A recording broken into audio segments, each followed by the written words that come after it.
This was $1.25 for 4 envelopes.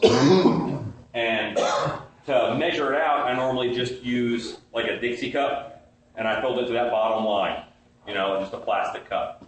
Filled it to that bottom line with the liquid, and then I put it into one of these bowls and mixed in 4 whole packets, a whole box of gelatin in most of these mixes. Witch hazel dissolves your edges. Witch hazel, this one's open. This one you can get in the dollar store, Walmart, pretty much anywhere that has stuff that's liquid and medicine-y has witch hazel. The glycerin is a touch more exotic. I had to go to Walmart to get it. So it's not hard to find either. Nothing here is hard to find. Nothing. The hardest thing to find actually was sorbitol. Sorbitol is a food additive. It's a sugar alcohol. It's popular in diabetic treats because it has 60% of the sweetness of sugar, but 40% of the calories, something like that. But this first ingredient in this syrup is water, and the second ingredient is sorbitol. So it's got a good bit of it in here. If I was really a stickler for such things, I would have boiled it down a bit, let some of the water evaporate off, and then I'd have more sorbitol in here. But it works just fine, just as sorbitol. Is that sugar-free? Is that basically what it is, a sugar-free syrup? I will pass the syrup around. Yes, it's a sugar-free, but you have to look at the ingredients. It has to say sorbitol. Okay. If it says sucralose or something like that, don't get it. It doesn't even taste good. But sorbitol is the stuff. I also kind of like how that one smells, because that makes a difference. One of the recipes that I saw, it said what a terrible odor that Knox gelatin has when it's unflavored. And I never noticed that. So he said to add vanilla, so I bought a little thing of vanilla. I never needed to add the vanilla because I didn't think it smelled bad ever. But the maple syrup one smells delicious. I have some mixes I did a while ago, and here's my official mixes.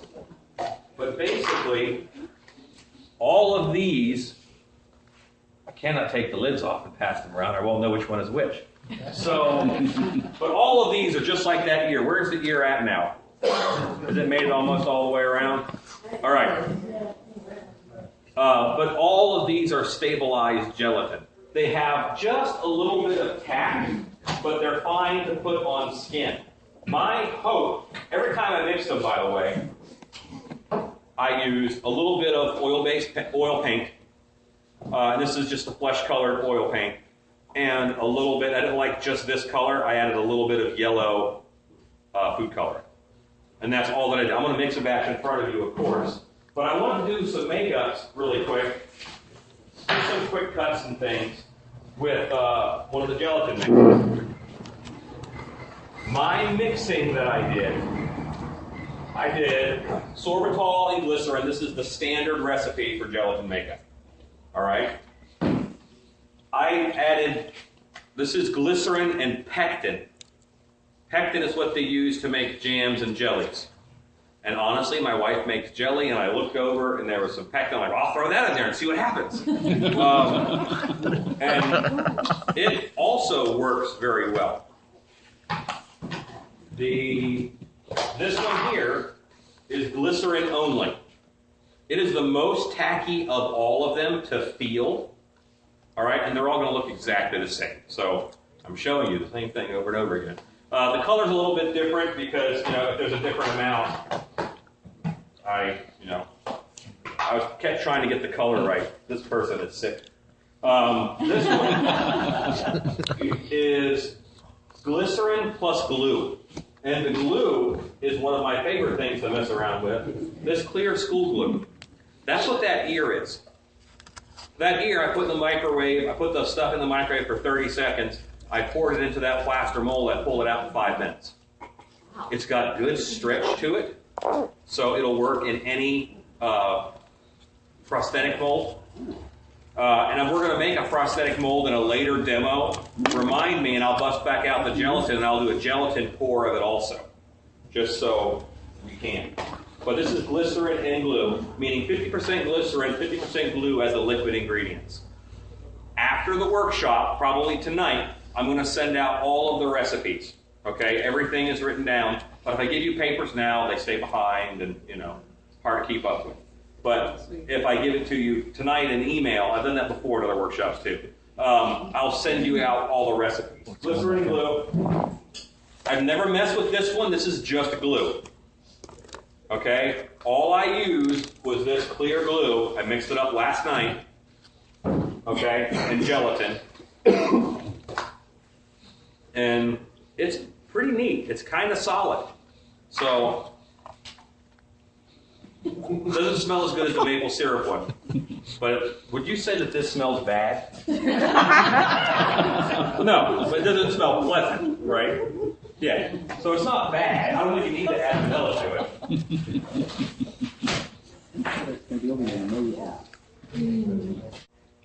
it. It melts faster and a little better if you break it up and cut it up into pieces and stuff. And I'll probably cut this up some now. Should have done it while it was cold and not bolted. Yes, it's going on your arm in a minute. Yeah. Laugh now! It's really good for burns. Not just real burns, but also fake burns. And you want to put it in for about 10 seconds at a time or so, and then kind of try to stir it in the meantime in order to get the chunks going. It's also remeltable. So if you have someone who has their prosthetics tub, they can peel their stuff off at the end of the night, throw it back in, and then renuke it. If you have a microwave at your workstation, they can just renuke their bowl and be able to reapply it, because the same stuff melts down. The ear today was, I think, my ear yesterday. But I melted it since then. I'll nuke the ear later. You can see an ear melt. That's cool. To me. All right. I'm going to touch it to the inside of my wrist to see if it hurts. Still good? Okay. And there was a stuff out called Moulage a while ago. My God, you're so good. This is going to stand out like a sore thumb. One of the things that I like about it is you can pull and stretch it, just like gelatin. Make it tack down, you pull it over itself. And I'm going to make it one myself. And I'm kind of just using that stick to blend. I've got a little spatula here. And all I want to do is pull the edges down kind of as much as I can. It's kind of like gelatin, It'll smooth out a bit, and then when it's tired, it stops. All right, I'm just mixing up a little bit of blue. That's the brightest, reddest. I mentioned that witch hazel will melt the edges. Okay, I can make a bloody mess. Get some witch hazel. It kind of melts it down a bit. It's like an eraser. Thought for a second I wiped all her skin color off. All right, but anyway, hey, look, a new arm. You can sit. Or you can stand. Either one, if you feel good. This one. Oh, wait till after people come take pictures. Here you go. Huey. Awesome. That was standard recipe. Bad edge at all to begin with. But this just smooths and softens it out.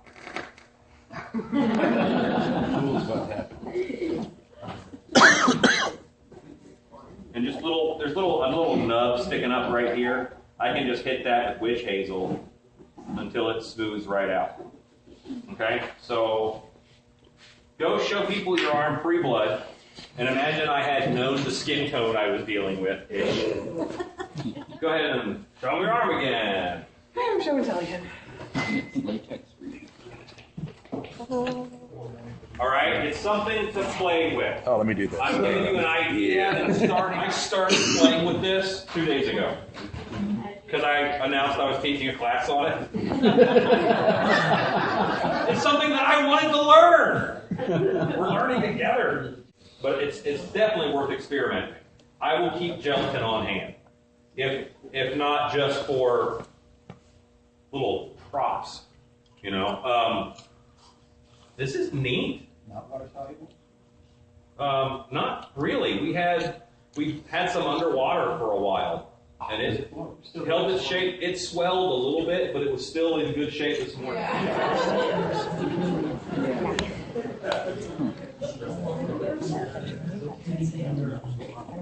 Probably because I didn't have a bucket of water up here anyway.